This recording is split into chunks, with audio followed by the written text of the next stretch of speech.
for the concert I really enjoy on that day, on Friday, December 8th, here at Tufts. We have here today Daniela, Will, and director of New Music Ensemble, Donald Berman. Will, William, who a composer, and at that night you were performing. Mm-hmm. So, well, for me it's not really unfamiliar type of musical show. I would say it's like a theater, right? Musical show. So performance art. Performance art, yeah.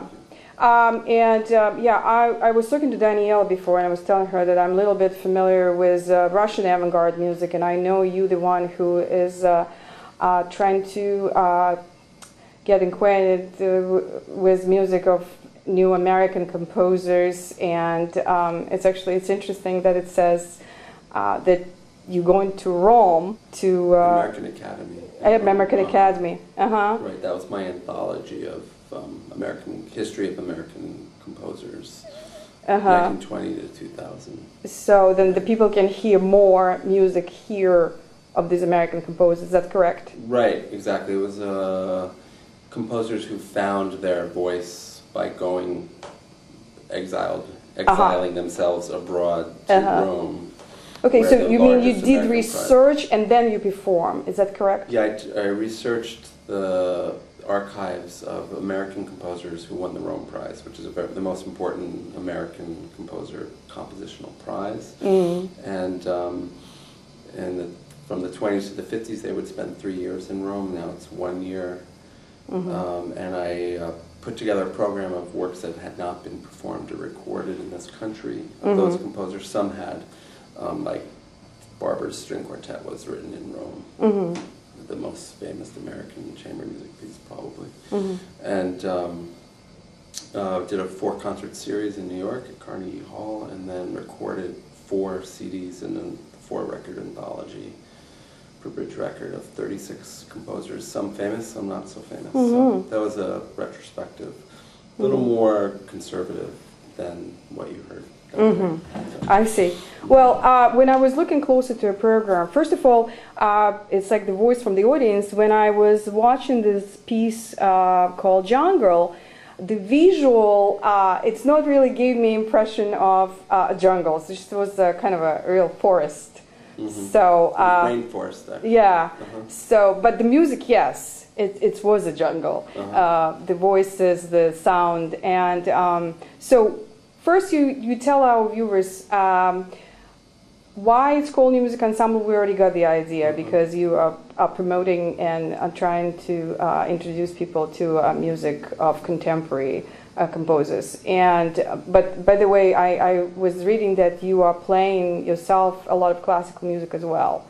So so how you decided to choose these pieces, like the one that says 1996, The Jungle, and then the other one is 1950, 1979, and then one is the new one is like 2011 by Alex, how's it pronounced? Checkley, okay. So how you decided to choose all these different pieces from different periods of time? Well, this ensemble chooses works that we can improvise. So even if they were composed, there's a composition, there's an improvisational element. Sort of a workshop. Because the students are either composers, performers, classical composers. Some are more your kind of rock band type musicians, but this is a place where we can all come together and bring our different vantage points and kind of have a workshop playground type mentality. So I picked sort of as source material for this concert that you heard the other night, pieces that could be played with or improvised with. So the piece from 1950 is a film from 1950 that we muted the sound and we added our own sound. And we used the film as something that would conduct us, essentially. The one from 79, which... That's the reality. Right, that was a conceptual piece. It's just a piece that exists, that comes out of the conceptual Fluxus movement. It just exists on paper. Oh. And it's a piece that is meant to be interpreted by a solo person or just a thought-provoking piece, and we use it as a template for a piece to improvise. So. But it comes out of a movement that was from the 70s, 60s and 70s, conceptual music. And everything else was music. The piece, The Jungle, was a environmental recording. The idea of the concert was all pieces that had something to do with physics of sound and biology and science and things like that. Yeah. And that piece was about ecosystems. And the person who recorded that recorded the ecosystem of the rainforest. Yeah. In South America. And we decided to try to become part of that landscape. So we just improvised, listened very carefully to everything we were hearing, and then sort of adopted our own sounds and instruments to sort of become part of the ecosystem of that piece. That was the So idea. how long the ensemble here at Tufts existed? 20 years. 20 years. Okay. So 21 years now. I see. And now we let's talk there's two performers, William and Daniela. Daniela was playing violin, and William was playing melodico, flute, trombone, and piano.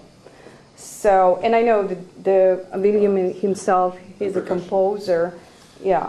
Well, you're percussionist originally. He's a jack of all trades. Master of none. Soon to be master of the arts, but not. Okay. Okay. So yeah, well, I guess you should tell us how you feel when you perform at that night, and as a composer, the performer, what it was kind of more showing in you at this point. Yeah, I mean, my background is kind of, I'm a master's student in composing here, but a large part of my background is in improvising and various improvisation-centric music, which may be ironic since I'm specializing in not improvising but composing. But for me, the two processes have always been very closely related in that, composition. At some point, every composition was essentially improvised by the composer. Just kind of a very slow process of improvisation, whereas improvising is essentially composing without editing or spontaneous composition. So it's kind of flip sides of the same coin, I guess you could say. So the improvisatory part of this kind of performing, I'm very comfortable with it. So you actually decided, like your group of students who will be performing that night, you decided what the repertoire you will be playing, right? That's how it was? You voted for certain pieces? No, not really. That was mostly Dawn's. Oh, okay. The choices each of us makes musically in the course of any given performance, those are uniquely our own choices. But what keeps it from being a complete mess is that we have constraints or particular a certain character that we're going for in a piece, or something that we've agreed that we're going to try to convey. So how often you meet? Like once a week? It's once a week for 2 hours. Yeah. For 2 hours? Okay. Yes, Danielle. So you just a performer, or you a composer too? Just a performer. I'm just a freshman this year, and I went to a fine art school, and always it was very limiting, so I wanted to try something completely different, because before I've always depended on scores and never had the chance to really improvise in any type of performance. So I joined the group this semester, and it's definitely, you have to be very involved and in the moment. You actually apply everything that you learn in classical music. When you're performing in a group, they always tell you, oh, you have to listen to each other and pay attention to what's going on. And actually, I think it's more noticeable how it applies in this situation, because, like he said, we're trying to portray a specific